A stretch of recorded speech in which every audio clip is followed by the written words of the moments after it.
जय हिंद साथियों, Shiva sir academy YouTube channel पर आप सभी का स्वागत है। आज की क्लास में हम Agniveer army previous year question paper के तहत मैथ और रीजनिंग्स के क्वेश्चन को सॉल्व करने वाले हैं, जो कि आपके एग्ज़ाम जैसे Agniveer army, GD, technical, tradesman आदि में महत्वपूर्ण रहने वाले हैं। तो चलिए क्लास को शुरू करते हैं और देखते हैं आज का पहला क्वेश्चन क्या कह रहा है।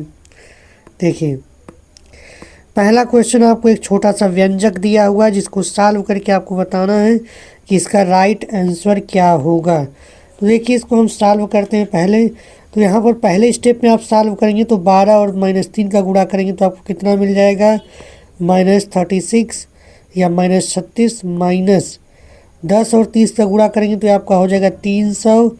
फिर यहाँ पर जब आप गुणा करेंगे तो आपको मिल जाएगा 36 और 16 का गुणा करेंगे तो आपको मिल जाएगा 16 छक्का 96, ठीक। और 9 हो जाएगा, 16 3 48, 9 576 हो जाएगा, ठीक, यानी 57। यहाँ पर आपको टोटल हो जाएगा 576 अपान, यहाँ देखिए -8 और -4 इसको हैंडल करेंगे तो -8 और -4 हो जाना है। अब ऊपर आपका क्या बन जाएगा, ऊपर बन जाएगा आपका -336, ठीक, प्लस 576 बटे -12। जब आगे इसको आप सॉल्व करेंगे तो यहाँ पर आपको मिलने वाला है 0 और यहाँ हो जाएगा आपका 4 और फिर 5 में से 3 जाएगा 2। चूँकि प्लस वाला बड़ा है इसलिए प्लस में आंसर रहेगा, लेकिन नीचे -12 है तो यहाँ से इसको कैंसिल आउट करेंगे तो आपका आंसर कितना आ जाएगा, -20 राइट आंसर हो जाएगा, ठीक। नेक्स्ट क्वेश्चन पर चलते हैं। नेक्स्ट क्वेश्चन कहा जा रहा है, एक चुनाव में ए और बी दो उम्मीदवार थे। ए को डाले गए कुल वोटों का 55% वोट मिला, यानी कि ए को जो है डाले गए कुल वोटों का 55% वोट मिला है, जबकि वहाँ की कुल जनसंख्या का 10% लोगों ने वोट नहीं डाला है। जबकि बी को कुल 8100 वोट मिले हैं। तो आपको बताना है कि वहाँ पर कुल जनसंख्या कितनी थी। तो देखिए, इसे कैसे सॉल्व करेंगे। सॉल्व करने से पहले आपको मान लेना है कि मान लीजिए कुल संख्या वहाँ की कितनी थी, 100 थी। अब 10% लोग वोट नहीं डालने गए तो मतलब 100 का 10% कितना होगा, 10 होगा। मतलब वहाँ वोट डालने वाले लोग कितने हैं, 90 हैं, ठीक। अब 90 का जो 55% वोट मिला है वो किसको मिला है, वो मिला है ए को, ठीक। तो 90 का जैसे ही आप 55% निकालेंगे तो आपको क्या मिल जाएगा, यहाँ से इसको कैंसिल आउट करेंगे तो 0 यहाँ से जाएगा, यहाँ हो जाएगा 11/2। तो कुल मिला जुला के आपका हो जाएगा 11,999/2, ठीक। अब शेष परसेंट जितने भी लोग बच गए हैं वो लोग किसको वोट डाले हैं, बी को डाले हैं। और बी को रियलिटी में कितना वोट मिला, 8100। तो यहाँ से जब आप सॉल्व करेंगे तो शेष बचे हुए लोग कितने हो जाएंगे, 90 में से आप क्या करेंगे, 99/2 घटा देंगे। और यह रियलिटी में सवाल के हिसाब से कितने के बराबर है, यह आपका बराबर है 8100 के, ठीक। तो इसको सॉल्व करिए, तो सॉल्व करेंगे तो कितना आ जाएगा, यहाँ से आपका आ जाएगा 180 माइनस 99/2 बराबर 8100, ठीक। अब इसको आगे जब आप सॉल्व करेंगे तो यहाँ से आपका हो जाएगा 180 में से 99 घटाएंगे तो ये आपका आ जाना है 81, ठीक। ये आपका आ जाना है 81 बराबर 81/2 बराबर आपका आ जाएगा 8100। जब आप इसे सॉल्व करेंगे तो 81 से 81 कट जाएगा तो एक यूनिट की वैल्यू यहाँ से आपको कितनी मिल जाएगी, 2 का इधर गुणा कर देंगे तो आपका आ जाएगा 2। कि आपने शुरू में माना कितना था, 100। तो यह कुल 100 का जब गुणा कर देंगे तो टोटल आंसर आपका कितना बन जाएगा, ऑप्शन नंबर सी 20,000, यानी कि वहाँ की जनसंख्या कुल कितनी थी, 20,000 थी, ठीक। आई होप आप लोगों को क्लियर हो रहा होगा। नेक्स्ट क्वेश्चन पर चलते हैं। नेक्स्ट क्वेश्चन कहा जा रहा है, दो संख्याओं के ल स प यानी कि लघुत्तम समापवर्तक और महत्तम समापवर्तक क्रमशः 21 और 7 हैं। यदि बड़ी संख्या छोटी संख्या के दोगुने से 7 अधिक है तो छोटी संख्या ज्ञात कीजिए। देखिए, इस तरह के सवालों का एक छोटा सा फार्मूला होता है। जब दो संख्याएं दी हुई हों तो दोनों संख्याओं का जो गुणनफल होता है वह दोनों संख्याओं के ल सब म स के गुणे के बराबर होता है। अगर आपने मान लिया कि छोटी संख्या हमारी यक्स है तो प्रश्नानुसार बड़ी संख्या पे क्या हो जाएगी, इसके डबल से 7 अधिक, ठीक। और जब इन सब का आप गुणा करेंगे तो आपको क्या मिलना चाहिए, 21 गुणे 7 मिलना चाहिए। अब या तो आप इसको सॉल्व करिए, अब सॉल्व करेंगे तो टाइम लग सकती है, इससे बढ़िया कि आप ऑप्शन से उठाना शुरू करिए। अगर आप यहाँ यक्स का मान 10 रख देते हैं तो यहाँ पर अंदर आपका कितना बन जाएगा, ये बन जाएगा 2 गुणे 10 प्लस 7 यानी 27।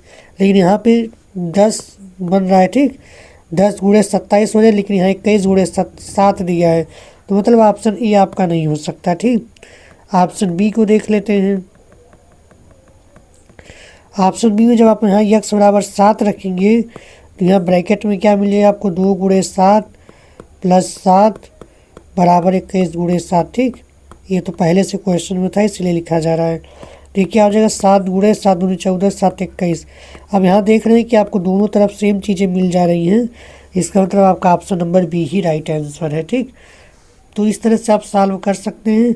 नेक्स्ट क्वेश्चन पर चलते हैं। नेक्स्ट क्वेश्चन कहा जा रहा है, यदि 17 वर्ष में दीपक की आयु उसकी वर्तमान आयु की 3 गुनी हो जाएगी तब वह कितने वर्ष का हो जाएगा, ठीक है।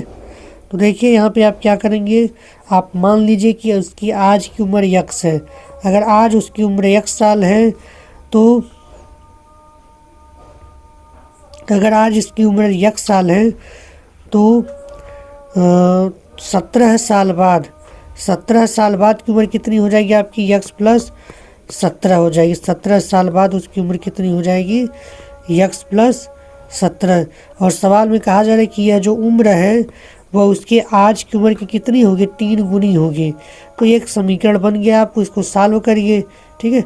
तो सॉल्व करेंगे तो कितना आ जाएगा, यहाँ से 2x बराबर 17 आ जाएगा और यहाँ से x बराबर आपको काट देंगे तो यहाँ मिल जाएगा 8.5, ठीक। 217 को डिवाइड करेंगे 8.5 मिल जाएगा। अब बोला जा रहा है कि उसके उस समय की उम्र बतानी है कि तब वह कितने वर्ष का होगा, यानी कि 17 वर्ष बाद उसकी रियल कितनी उम्र होगी। तो 17 साल जब आप इसमें जोड़ देंगे तो 17 साल जोड़ने के बाद ये कितना हो जाएगा आपका 25.5 यानी कि 25.5 साल का हो जाएगा। ऑप्शन नंबर 20 सही हो जाएगा, ठीक। नेक्स्ट क्वेश्चन पर चलते हैं। नेक्स्ट क्वेश्चन कहा जा रहा है, एक गांव की वर्तमान जनसंख्या 28,000 है। यदि इसमें 5% प्रतिवर्ष की दर से वृद्धि होती है तब 2 वर्ष के बाद जनसंख्या बताइए। तो देखिए क्या करिए, 5% की वैल्यू क्या होती है आपका, 1/20 होती है, ठीक। इसका मतलब ये हुआ कि पहले साल में जनसंख्या 20 से 21 हो रही है, दूसरे साल में भी 20 से 21 हो जाएगी। तो इसका गुणा कर देंगे तो आपको कितना मिल जाएगा, 400, और यहाँ पर हो जाएगा 441। इसका मतलब यह हुआ कि जनसंख्या 2 साल में 400 से 441 हो जाएगी, जबकि 400 का आपको मतलब दे रखा है 28,000। तो यहाँ से 1 यूनिट की वैल्यू निकालेंगे तो आपको कितना मिल जाएगा, 4 सत्ते 28 70 मिल जाएगा। 2 वर्ष के बाद की जनसंख्या चाहिए तो इसमें आप 70 का गुणा कर दीजिए।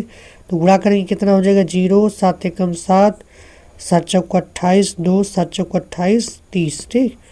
28 2 30। तो इस तरह से आपका आंसर क्या हो जाएगा, 3,870 30,870। ऑप्शन नंबर कौन सा सही हो जाएगा, आपका 3 वाला सही हो जाएगा, ठीक। नेक्स्ट क्वेश्चन पर चलते हैं। नेक्स्ट क्वेश्चन कहा जा रहा है, ए, बी और सी एक साथ किसी काम को 2 दिनों में पूरा कर सकते हैं। ए अकेले इसे 6 दिनों में पूरा कर सकता है। यदि बी सी से 3 गुना अच्छा कामगार है तो सी अकेले काम को कितने दिनों में करेगा। देखिए जब भी ऐसा सवाल आता है तो आप मान लीजिए कि ए प्लस बी प्लस सी ये तीनों मिलकर काम कितने दिन में कर सकते हैं, 2 दिन में। और इसके बाद ये अकेले काम को कर सकता है 6 दिन में। तो दोनों का एलसीएम ले लेंगे तो यहाँ से आपको कितना मिल जाएगा, 12। और जब एलसीएम में आप उनके दिनों से भाग करते हैं तो उनकी क्षमता आ जाती है। तो ए प्लस बी प्लस सी की संयुक्त क्षमता कितनी आ जाएगी, 6, और ए की कितनी आ जाएगी, 2, ठीक। तो क्या आप यहाँ से बी और सी की क्षमता बता सकते हैं। देखिए ए प्लस बी प्लस सी की संयुक्त क्षमता 6 आ गई है, ए की क्षमता 2 आ गई है, तो बी प्लस सी की क्षमता यहाँ से क्या बची, 4 बची। लेकिन सवाल में कहा जा रहा है कि बी जो है वो सी से 3 गुना अच्छा कामगार है। तो अगर हम इसको यक्स मान लें तो ये 3x हो जाएगा, 3x + x बराबर 4। तो यहाँ से 4x बराबर क्या आपका हो जाएगा 4। तो x की वैल्यू आ जाएगी 1, यानी कि c की क्षमता कितनी आ गई 1। और टोटल काम कितना है आपका 12। तो 12 काम को c अपनी अकेली की क्षमता से करेगा तो कितने दिन में समाप्त हो जाएगा काम 12 दिन में, यानी कि ऑप्शन नंबर 20 सही हो जाएगा। ठीक, नेक्स्ट क्वेश्चन पर चलते हैं।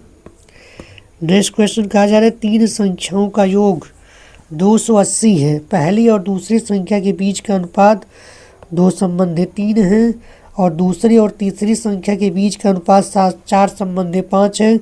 तो दूसरी संख्या क्या होगी वो आपको ज्ञात करके बताना है। तो देखिए जो भी अनुपात दिया है पहले आप उसको क्या करिए सीधे सीधे लिख जाइए। ठीक, और इसका एक छोटा सा रूल होता है उसको फॉलो करेंगे। आपको देखिए कंपैरिजन करने आना चाहिए पहले तो यहाँ पे देखिए यहाँ पे आप क्या कर दीजिए जो खाली जगह उसके बगल वाले से भर दीजिए।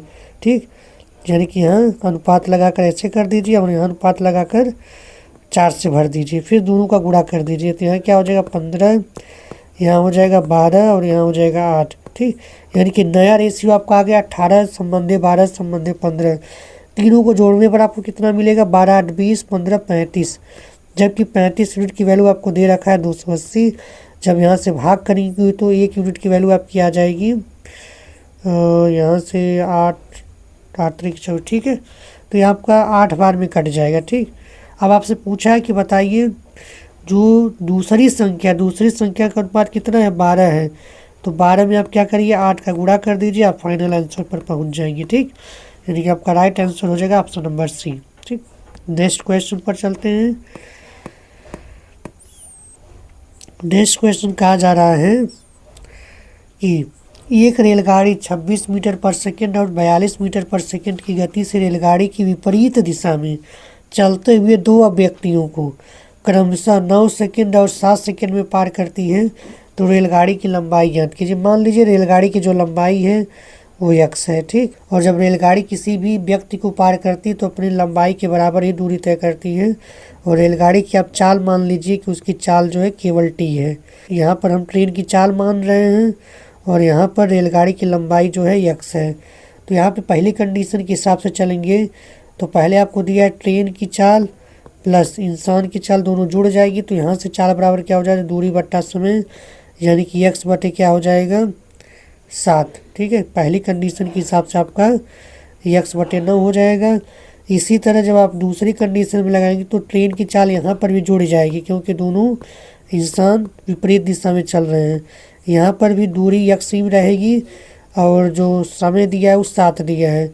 आप यहाँ पे दोनों समीकरणों को क्या कर दीजिए घटा दीजिए। तो यहाँ घटाएंगे तो घटाने के बाद आप दूसरे में से पहले को घटाइए। ठीक है, तो यहाँ से आपको क्या मिल जाना है 42 में से 26 अगर घटाएंगे नीचे वाले से ऊपर में से, हालांकि मैंने उसको नीचे लिख दिया है तो उससे आपको नहीं देना दे रहा है। आप नीचे वाले से ऊपर में से घटाएंगे तो आपको मिल जाएगा 16।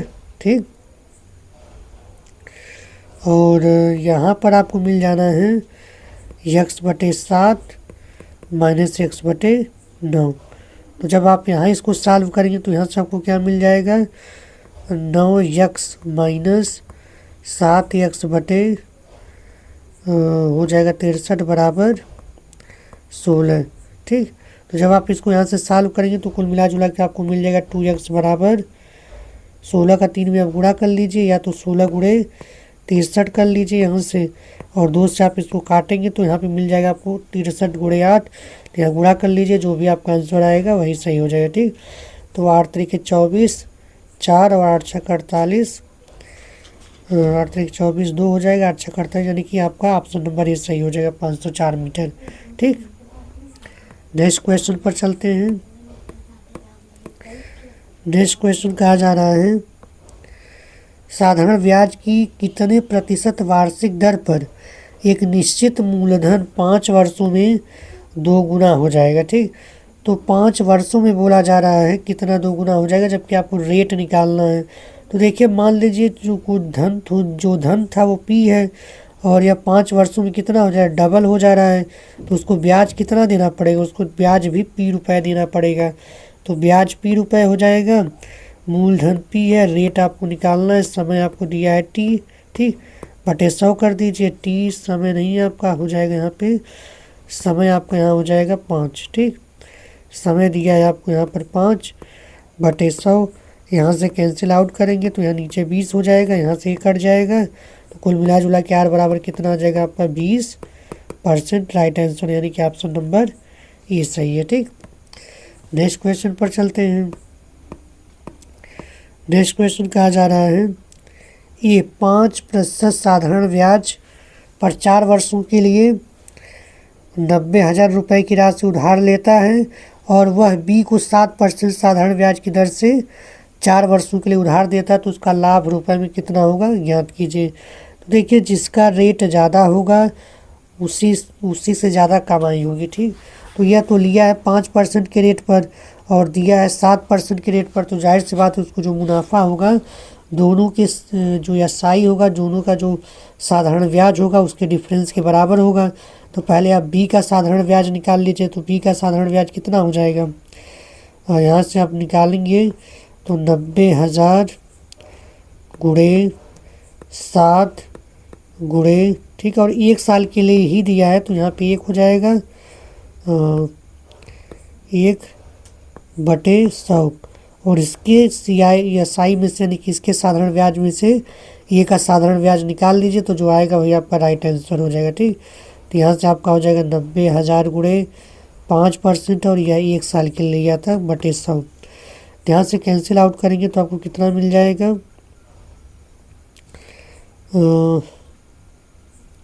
सॉरी यहाँ 4 सालों के लिए लिया है तो 4 साल यहाँ पर रखेंगे आप। ठीक, 4 सालों के लिए, तो यहाँ से आपको मिल जाएगा 7 चौक 28 और 28 में 9 का गुणा करेंगे तो 9 8 72 2 हो जाएगा, फिर आ जाएगा 7, फिर 9 7 63 7, सॉरी 28 है ना, 9 2 18 18 7 आपका हो जाएगा 25,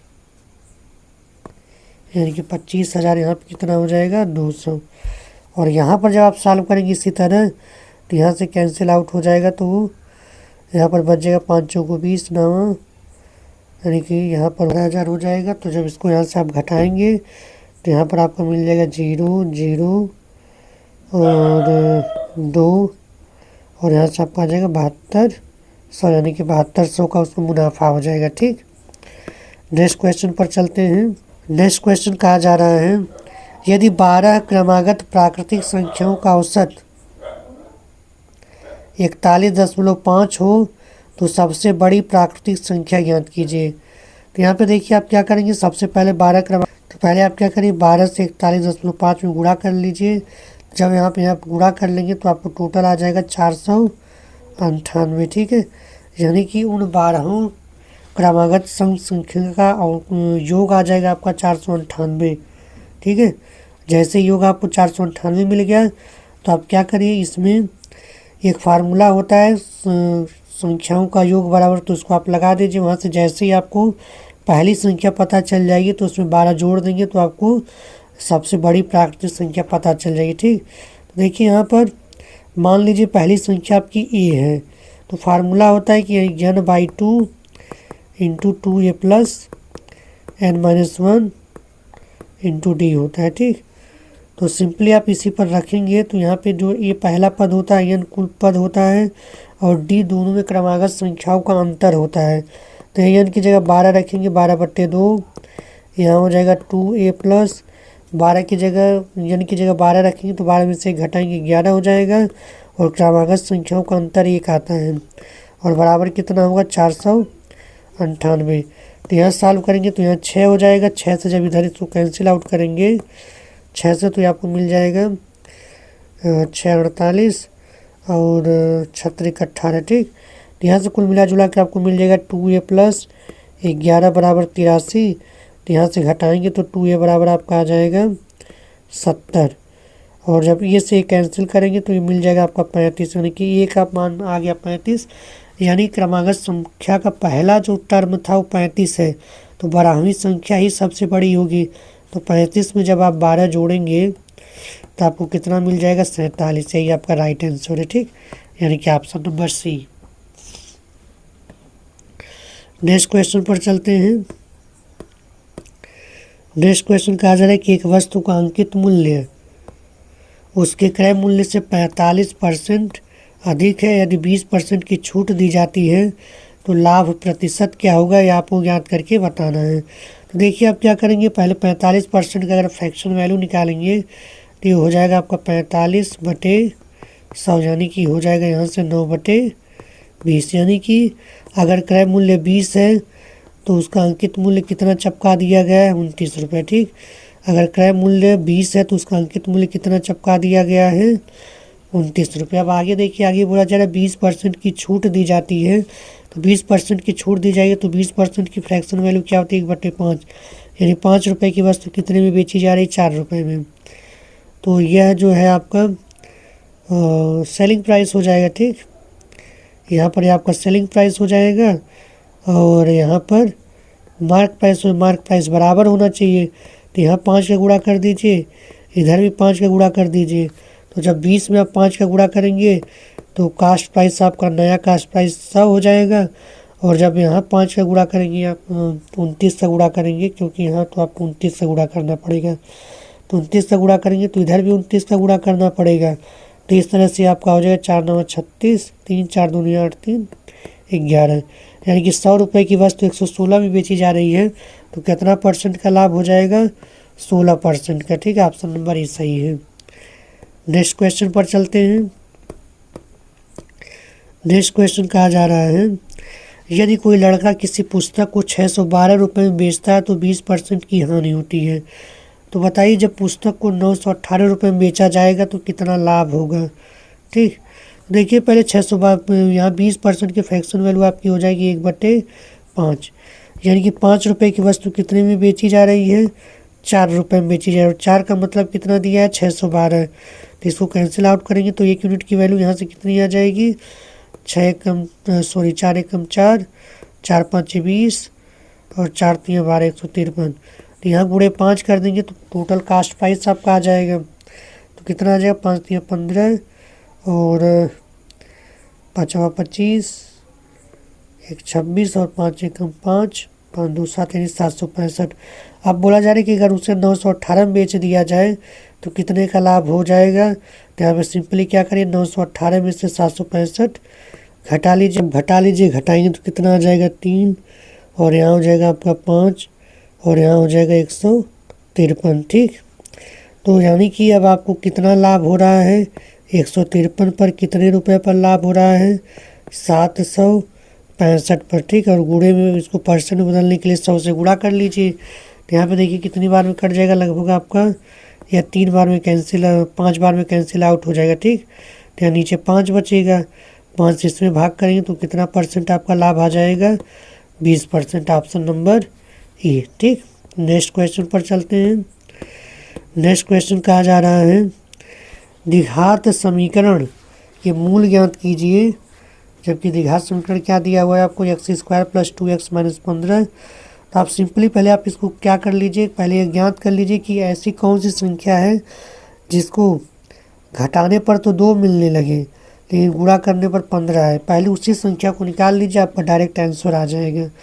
देखिए यहाँ पर 3 × 5 अगर आप कर दें, या 5 × 3 कर लीजिए। ठीक, अगर आप 5 × 3 कर लेते हैं तो आपका 15 मिल जाएगा, और 5 में से 3 घटाएंगे तो आपका 2 आ जाएगा। ठीक, यानी कि 5 को आपको प्लस में रखना पड़ेगा और -3 को आपको किस में रखना पड़ेगा, माइनस में, तब जाकर आपको यहाँ 2 मिलेगा, +2 मिलेगा। ठीक, आप सिंपली क्या करिए, जो आपका आया है ये दोनों संख्याएं बल उलट दीजिए तो आपको राइट आंसर मिल जाएगा। यानी कि 5 का क्या हो जाएगा, -5, और 3 का क्या हो जाएगा, +3। तो राइट आंसर क्या हो जाएगा, ऑप्शन नंबर ए। ये ट्रिक है एक तरह से। ठीक है, तो ऐसे आप सॉल्व कर सकते हैं। नेक्स्ट क्वेश्चन पर चलते हैं, और यहाँ से आपका रीजनिंग का क्वेश्चन शुरू हो गया है। तो रीजनिंग का पहला क्वेश्चन देखते हैं। देखिए यहाँ पे आपको एक सीरीज़ दिया हुआ है, सीरीज के हिसाब से आपको पता करना है कि इसका अगला टर्म क्या होगा। तो देखिए बहुत ज़्यादा दूर तो नहीं है, लेकिन आप क्या करिए, सीधे से सीरीज में से घटाने की कोशिश करिए। ठीक, तो जैसे आप 301 और 609 को घटाएंगे तो आपको कितना मिलेगा, देखिए यहाँ से कितना हो रहा है, 8। ठीक, और यहाँ से 0 और यहाँ पर 308।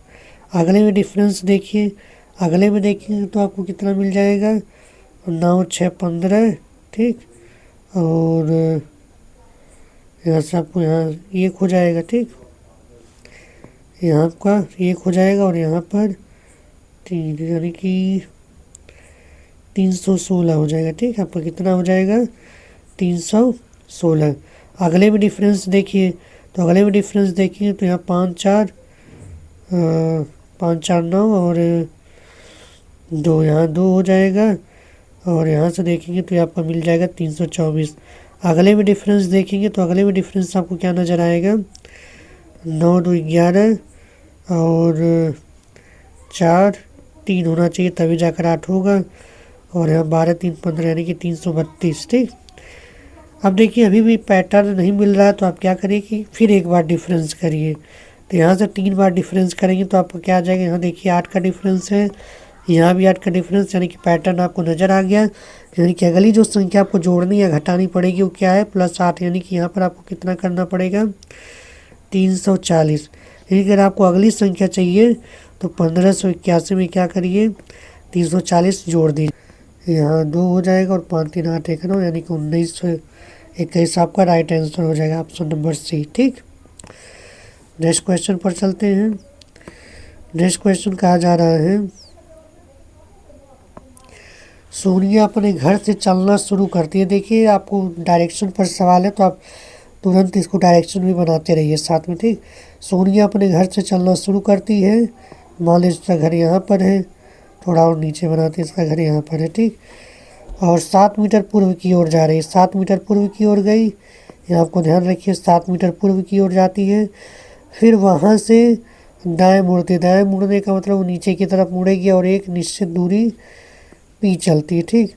अब हमको नहीं पता चला कितनी चली, लेकिन पी मीटर दूरी चली है। इसके बाद फिर वह बाएं मुड़ती है, बाएं मुड़ने का मतलब अब जो है इधर की साइड मुड़ जाएगी और मुड़कर कितनी चल रही है? 5 मीटर चल रही है, ठीक। इसके बाद बोला जा रहा है अब वह फिर से बाएं मुड़ती है और 8 मीटर चलती है। तो 8 मीटर चलेगी, तो हमको पी मीटर की दूरी पता नहीं, या तो कंडीशन ऐसी हो सकती है कि वह ऊपर ज़्यादा दूरी चल दे, या फिर हो सकती है कि वह इसी के बीच में कहीं से मुड़ जाए, क्योंकि पी एक्यूरेट हमको दिया नहीं है, तो ये दोनों आप एज्यूम करके चलेंगे, ठीक। तो बाएं मुड़ती है और 8 मीटर चलती है, ठीक। बाएं मुड़कर कितना चल रही है? 8 मीटर चल रही है, ठीक। तो 8 मीटर कहाँ चल रहे हैं हमको एक्यूरेट पता नहीं है। तो यहाँ पर अगर मान लीजिए कि 8 मीटर वो यहीं पर चली है, बस यहीं तक, तो इसके बाद दोबारा बाएं मुड़ेगी तो मतलब इधर की साइड मुड़कर 12 किलोमीटर चल देगी। अब बोला जा रहा है कि सोनिया का वर्तमान स्थान उसके घर से 22 मीटर, यानी कि 12 मीटर चली है ना। देखिए एक्यूरेट यहाँ पर आ जाएगा, और यह बोला जा रहा है कि दक्षिण में है, ठीक। तो यानी कि इतनी दूरी कितनी हो गई? 22 की। यहाँ पे घर है और यहाँ पर जब वर्तमान में पहुँची है तो इस बीच की दूरी आपकी 22 है, यानी कि यहाँ पर भी आपका इतना 22 है। और यहाँ पर आपका कितना चली थी? ये 8 मीटर चली थी, ठीक। तो 22 मीटर आपका यहाँ ऊपर छोटा सा बन गया 22, और नीचे का यह डिस्टेंस 8। तो कुल पी की दूरी कितनी हो जाएगी? 22 और 8 आप जोड़ देंगे तो आपका हो जाएगा 30 metre, option number C D सही है, ठीक। थोड़ा सा ग्राफिक समझने की कोशिश करिएगा, ठीक। तो आज का सेशन यही समाप्त होता है। वीडियो आपको कैसी लगी कमेंट करके ज़रूर बताएं, और इसे अपने दोस्तों के साथ शेयर करना ना भूलें। मिलते हैं नेक्स्ट वीडियो में नए टॉपिक के साथ, तब तक के लिए नमस्कार।